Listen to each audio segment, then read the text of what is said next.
सूचना केवल हमारे विचार हैं, वित्तीय सलाह नहीं। निर्णय लेने से पहले खुद शोध करें। किसी भी लाभ या हानि के लिए हम उत्तरदायी नहीं हैं। आज हम देख रहे हैं भारती एयरटेल लिमिटेड के 2024-25 Q3 की consolidated financial performance. Starting with the sales, पिछले क्वार्टर से सेल्स में 9% का इंक्रीज हुआ है, मगर कंपनी ने पिछले साल के मुकाबले 19% का सेल्स इंक्रीज रिपोर्ट किया। Expenses 4.5% quarter on quarter increase हो गए हैं, जो साल भर के 13.5% के राइज के साथ अलाइन करता है। क्वार्टरली एक्सपेंसेस के कंपैरिजन में सेल्स इंक्रीज होना दिखाता है कंपनी ने अच्छा परफॉर्म किया। ईयरली कंपैरिजन दिखाता है कि कंपनी ने इस साल अपनी परफॉर्मेंस में सुधार किया है। ऑपरेटिंग प्रॉफिट, जो पिछले साल के कंपैरिजन में 24% अप हुआ है, quarter on quarter around 12.5% increase हुआ है। Operating profit margin OPM annual basis पे 2% से इंक्रीज हुआ है और पिछले क्वार्टर के कंपैरिजन में 2% से इंक्रीज हुआ है। एक्सेप्शनल आइटम्स को ऐड करके अदर इनकम पिछले क्वार्टर के कंपैरिजन में 1438% बढ़ गई। बावजूद इसकी ईयरली ग्रोथ 2489% हुई है। इंटरेस्ट एक्सपेंसेस पिछले क्वार्टर से 4.5% अप हुआ, लेकिन ईयर ओवर ईयर डिक्रीज -14.5% हुआ है। डिप्रिशिएशन कॉस्ट में 6.5% का क्लाइम देखने को मिला और ईयरली बेसिस पे 16% का इंक्रीज देखा गया। प्रॉफिट बिफोर टैक्स एनुअली 347% बढ़ा, लेकिन प्रोसीडिंग क्वार्टर से 216% बढ़ा है। इस साल कंपनी ने 36% टैक्स पे किया और क्वार्टरली कंपनी ने 5% टैक्स पे किया है। नेट प्रॉफिट ने ईयर ऑन ईयर अप्रॉक्स 4.5 गुना की वृद्धि दिखाई, जो कंपनी के लिए शानदार परफॉर्मेंस रही। लेकिन लास्ट क्वार्टर से 288.5% का इंक्रीज हुआ है। इस क्वार्टर में कंपनी का परफॉर्मेंस काफी अच्छा रहा। वहीं अगर एनुअल एनालिसिस की बात करें तो इस साल कंपनी का परफॉर्मेंस काफी अच्छा था। अर्निंग्स पर शेयर EPS में साल भर में पिछले साल के मुकाबले काफी ज्यादा ग्रोथ देखी, जो कंपनी की स्टेलर परफॉर्मेंस को दिखाता है।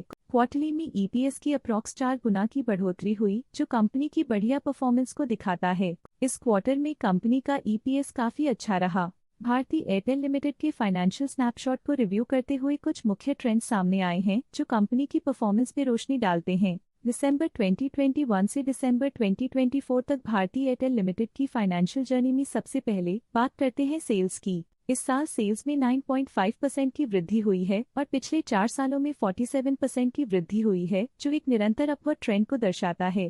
पिछले 3 साल से सेल्स लगातार बढ़ती जा रही है, जो मार्केट एक्सपेंशन और कंज्यूमर डिमांड में वृद्धि को दर्शाता है। अब बात करते हैं एक्सपेंसेस की। इस साल एक्सपेंसेस 9% बढ़े हैं और 4 सालों में 35.5% का इजाफा हुआ है। इस साल सेल्स और एक्सपेंसेस एक साथ बढ़ रहे हैं, जो बैलेंस्ड ऑपरेशनल अप्रोच को दर्शाता है। ऑपरेटिंग प्रॉफिट का सफर स्टेडीली ऊपर चढ़ रहा है, इस साल 10% की बढ़ोतरी के साथ और पिछले 4 सालों में 59% का नोटिसेबल राइज हुआ है। पिछले 3 साल से ऑपरेटिंग प्रॉफिट लगातार बढ़ रहा है, जो कॉस्ट मैनेजमेंट और ऑपरेशनल कुशलता को दर्शाता है। नेट प्रॉफिट का सफर ऊपर की ओर चल पड़ा है, इस साल 152.5% की चढ़ाई के साथ पिछले 4 सालों में 344% की शानदार वृद्धि हुई है। पिछले साल की सेटबैक के बाद नेट प्रॉफिट में सुधार हुआ है, जो मार्केट ऑपरेशंस में संभव रिकवरी और अडेप्टेबिलिटी को दर्शाता है। इस साल EPS ने उछायों को छुआ है 184.5% की वृद्धि के साथ, जो पिछले 4 सालों में 655% की मजबूत वृद्धि पर आधारित है। पिछले 3 साल से अर्निंग्स पर शेयर EPS में लगातार इजाफा हुआ है, जो प्रॉफिट ग्रोथ को मजबूती देते हुए शेयर होल्डर वैल्यू को बढ़ा रहा है। चलिए अब बात करते हैं शेयर होल्डिंग पैटर्न की। भारती एयरटेल की शेयर होल्डिंग रिपोर्ट्स कुछ इस प्रकार की हैं, जो दिसंबर 2024 के 31 तक चलता है। ये रिपोर्ट कंपनी के शेयर्स की डिटेल्ड जानकारी देता है, जिसमें promoters, promoter groups, foreign investors, public investors और सरकारी एंटिटीज शामिल हैं। प्रमोटर्स शेयर होल्डिंग 2024 के सितंबर में 53.14% से 2024 के दिसंबर में 53.11% तक डिक्रीज हो गया। ये डिक्रीज दिखाता है कि इस टाइम पीरियड में कंपनी पे प्रमोटर्स का कंट्रोल कमजोर हुआ है। पब्लिक द्वारा हेल्ड शेयर्स का परसेंटेज 2.9% से इंक्रीज होकर 2024 के दिसंबर में 2.91% तक का इंक्रीज से देखा गया।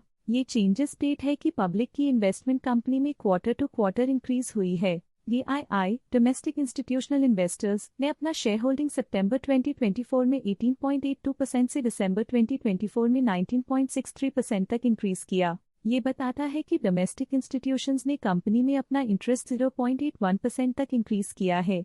फॉरेन इंस्टीट्यूशनल इन्वेस्टर्स के शेयर होल्डिंग में थोड़ा डिक्रीज आया 2024 के सितंबर से 2024 के दिसंबर में, जो दिखाता है कि फॉरेन इंस्टीट्यूशंस ने अपने स्टेक को क्वार्टर टू क्वार्टर -0.81 से डिक्रीज किया है, जिसे पता चलता है कि उन्होंने अपनी इन्वेस्टमेंट्स को पुल बैक किया है।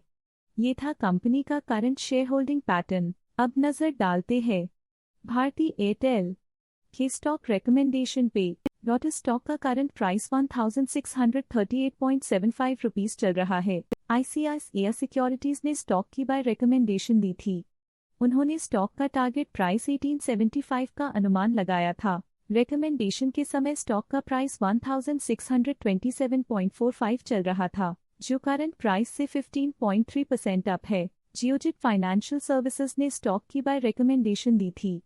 उन्होंने स्टॉक का टारगेट प्राइस 1711 का अनुमान लगाया था। रिकमेंडेशन के समय स्टॉक का प्राइस 1525.95 चल रहा था, जो करंट प्राइस से 5.2% अप है। प्रभुदास लिल्लाधर ने स्टॉक की बाय रिकमेंडेशन दी थी।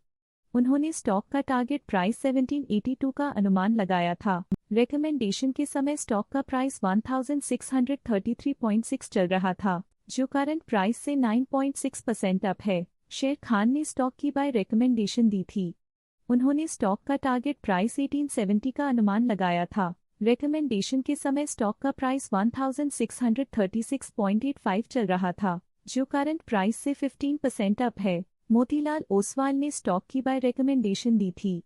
उन्होंने स्टॉक का टारगेट प्राइस 1900 का अनुमान लगाया था। रिकमेंडेशन के समय स्टॉक का प्राइस 1636.85 चल रहा था, जो करंट प्राइस से 16.8% अप है। आज के लिए फाइनेंशियल सेक्टर में इतना ही।